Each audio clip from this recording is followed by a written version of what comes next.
Alright guys, welcome back to the Kaspersky King of the Hill Arena. This is a King of the Hill with best of fives galore, I think is the best way to describe it. There are 4 best of fives being played out today for a grand total of €1,000 to be split between them all. Spawning the top left corner of the map though, currently down 1 in this best of 5, it is the Teal Zerg player, Lambo. And his opponent in the upper right, from the team Virtus Pro, or Vitrus Pro. Either way, you can see their logo there, despite the fact that how I pronounce the name. It is VP BenQ Slivko.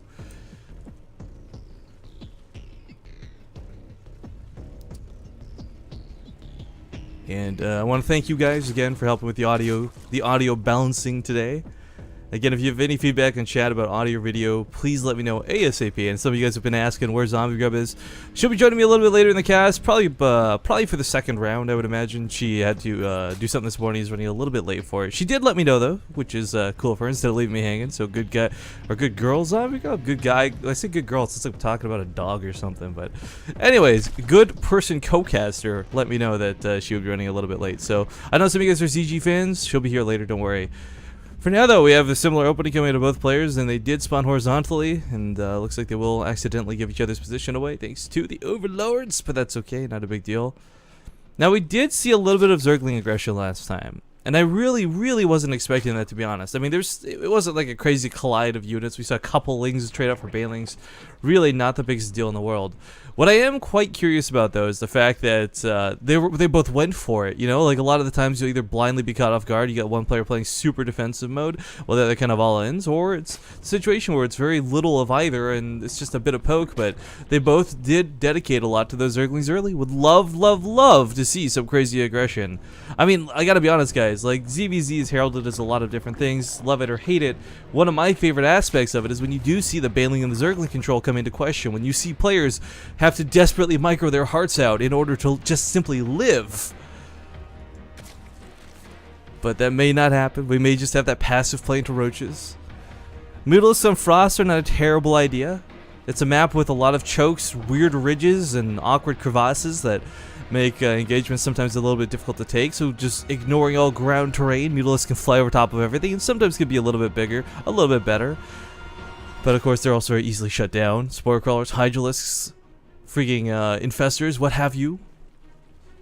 I really hope, by the way, more people take these logos seriously, because I've seen some really fantastic ones. We've had some hilarious joke ones, of course, in WCS was that for Deimos Esports or whatever, they had the He-Man logo. I mean, even joke ones like that are really funny to see, but unfortunately, if you're not in a clan, you can't have a logo or a spinning cool little sign thing.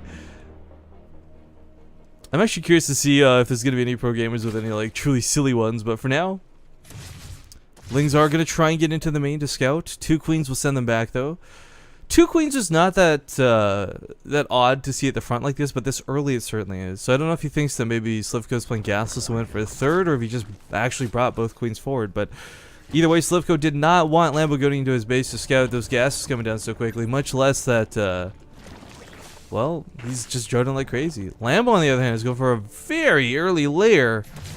A 5-minute lair is like incredibly out of the ordinary. We'll see what he plans to do with this. No extra gas is being taken yet, and no roach warren's been thrown down. So he's just dedicating to, well, Metabolic boosted a lair for the time being.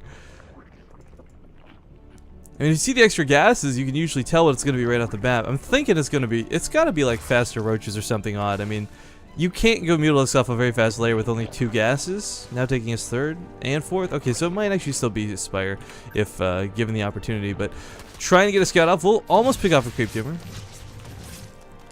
Finally, something dies this game. I missed it first game. I didn't want to miss it this game. But Creep Tumor advancing forward. A couple queens here on the front lines. Really just solid defense here out of Slivko against any sort of crazy Ling aggression, but as we know, that's not going to be the case. Lambo is not going to be dedicating to Lings and Banelings, but instead a Spire. And this is such an early Spire that it may actually just straight up catch Slivko off guard. So while Slivko's got a couple of queens out, and Lambo's unfortunately lagging. Oh gosh. Oh gosh. Hopefully nothing too crazy going on for Lambo at the moment here, guys. Give him a second through this lag to hopefully muscle on through it.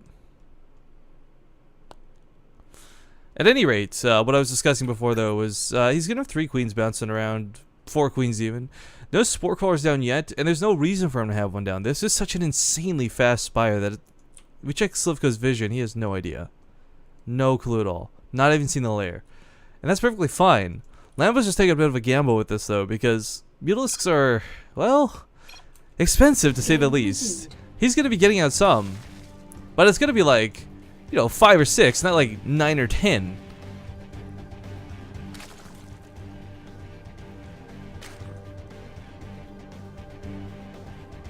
Trying to go for zone 3rd though is Slivko. If he can get a 3rd down and secure it, even without going Spire himself, he'll be in a pretty good spot to defend against this. Oh, never mind. Guys, Slivko is going to make this game just a little bit cooler. So he's going to be dedicating a lot to these roaches. And what he needs to do is make sure that Lambo doesn't see this Nidus Worm. This is actually a huge thing to hide. Not because he's going to catch him off guard. Like, he might put one in the main up here. Probably going to be his goal, to be honest. But it's not going to be like, surprise, I win the game. That's what I was relying on. But it's still going to be like, surprise, I'm in your base. Or reinforcing close to it. Deal with it. I got way more roaches. How are you going to come at me?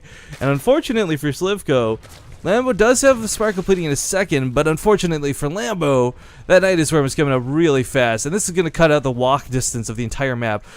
These lings coming across the map right now are actually kind of a big deal. They're going to knock down a 3rd base, but unfortunately, they're not at home, where they really, really needed to be. Jones has been pulled, and a little too late, he realizes what's going on. Sport crawlers on the front lines. What? Why are sport crawlers coming down? He had no idea the Spire was coming. Okay, well, there's still a lot of sport crawlers either way. I guess just in cases, but with absolutely no vision that was coming. Slivko. Okay, man. That's some metagaming. We'll just leave it at that. Queens and Roach is going to push down the ramp here just a tad, and the Mutalisks, well, they're going to try and do what they can here. They're going to be not too bad if you get through these Queens, but as we see, even the Queens have got some pretty good DPS to deal with them. Not to mention, those Smoker Crawlers are going to get in position to make sure that this tries to get shut down. Already lost his main, but of course had a 3rd base up and running. Only 1 worker killed as he did retreat a lot of the drones out of this base, but with the Sport Crawler here and not burrowing, he's not getting that benefit, and the Queens are unfortunately going to get taken out. Drones have been pulled to hide behind the Spine Crawlers, but he needs to get those Mutalisks over here. Whether this hatchery lives or not is going to be a whole nother can of worms, a big question mark, if you will. But more Queens have been brought forward, and a Spine Crawler or 2 will simply not be enough to deal with this alone. Those lings on the other side of the map, did they just straight up die? Where did he must have brought them home and they just died out really quick, I guess. But still, Lambo not in a good spot right now. Slivko, no, here come the lings flooding back from the other side of the map, I guess. Sorry, I was just like, he had those handful of lings. What happened to them? Queen's gonna go down here. Last of the mobile anti-air, but still the hatchery falls, and now Lambo's stuck on 1 base, and Slivko might be on 2, but he pulled all of his queens. He had dedicated a lot to this attack, and I think, honestly, it's probably going to be worth it in the end. Going to try and catch the Nidus Worm to make sure these roaches cannot retreat out, but another Nidus Worm's coming down, and, well, actually, there's nothing in there to really hide from, so I don't... Is there anything inside of it? Oh, whatever. Good game's going to be called. Slivko will take game number 2. Now 2-0 in this best of 5.